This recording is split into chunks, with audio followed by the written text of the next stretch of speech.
Hey, what's going on, guys? Welcome back to the channel. Today I'm going to be bringing you my very first figure review, that being the Bandai Creation 1954 Godzilla. Now, this is one of the oldest figures in my collection, and it's just been a very nostalgic piece for me because I remember getting this back in, I want to say 2002 when it first released, and I can't remember exactly when the what wave it was a part of, but I know it was part of like one of the first few waves. And this has just been a very nostalgic piece for me because I don't, I can't remember if this was like one of the first figures I got, but this was definitely, I want to say, like the very first Godzilla figure that I ever purchased at Toys R Us at the time. So without further ado, let's get started. Okay, so how I'm going to be formatting these reviews is I'm going to be going over the sculpt and paint, articulation, and then we'll finish with size comparisons at the end. Quick side note, I'm sorry for the shaky cam. I'm recording this on my phone, and I'm going to try my best to keep it as stable as possible, but I apologize in advance for any shakiness. So yeah, that's basically how I'm going to be formatting my reviews.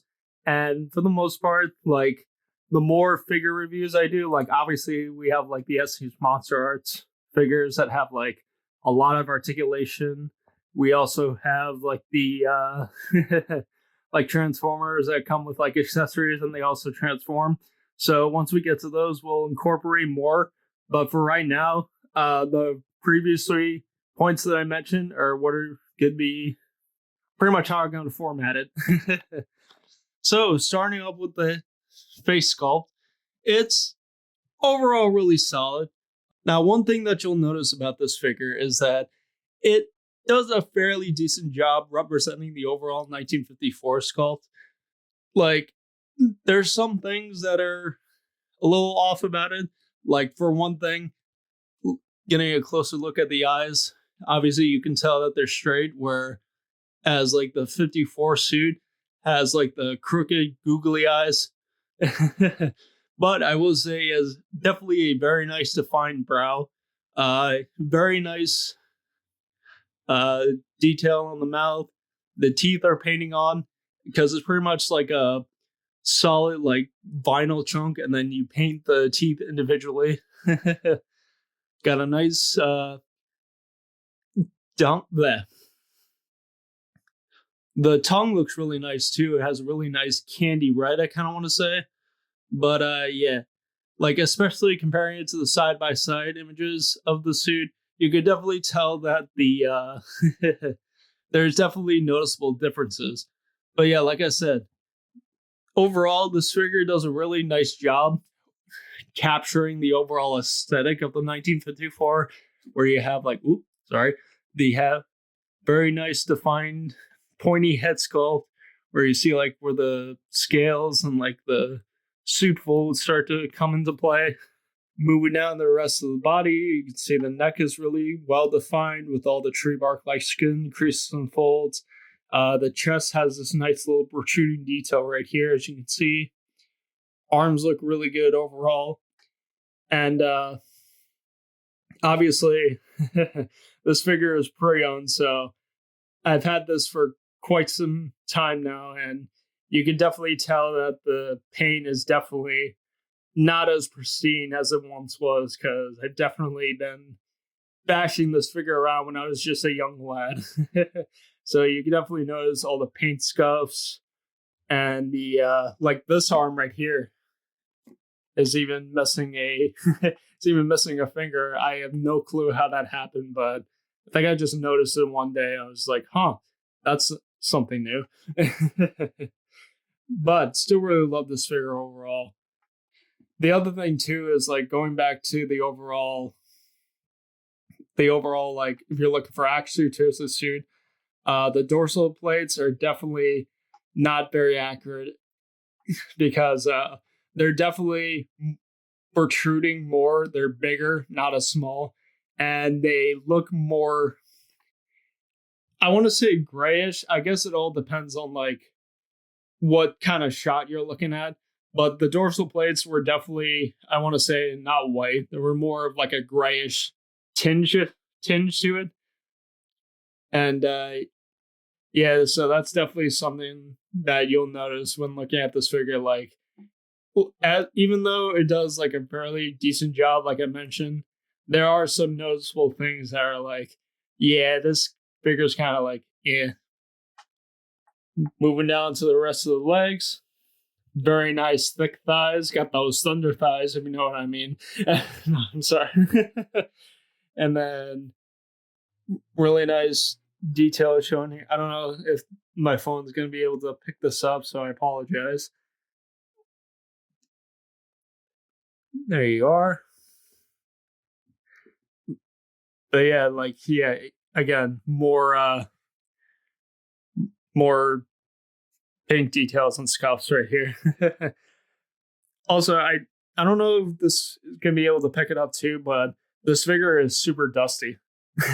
So you can definitely tell why. Like, again, I've had this figure for quite some time, and it's gone through a lot over the years.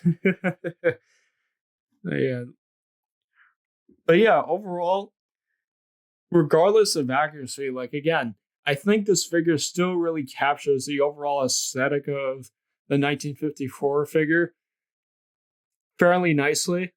And starting off with the dorsal spines are here. I forgot to mention the ears are really nice and defined, which is an aspect that I really like about the 54 suit. You get to see the nice protruding defined ears, which is really nice. But yeah, going back to the dorsal plates, overall sculpted very nicely. You get like the nice white on the outside, and it kind of like uh dissolves or like transitions into like that blackish gray color, which is cool. Going down to the rest of the body, rest of the dorsal plates, you got the nice 3 rows, as you can see. And then going into the tail, it kind of just stops right here, which is a very weird thing that I notice about Bandai vinyl figures, is that they just like, they focus all on the like the front section and the back, and then at a certain point they just kind of just stop, which again, it's understandable because, like, for one thing, to keep the costs down, and two, you're not going to be displaying the figure like this.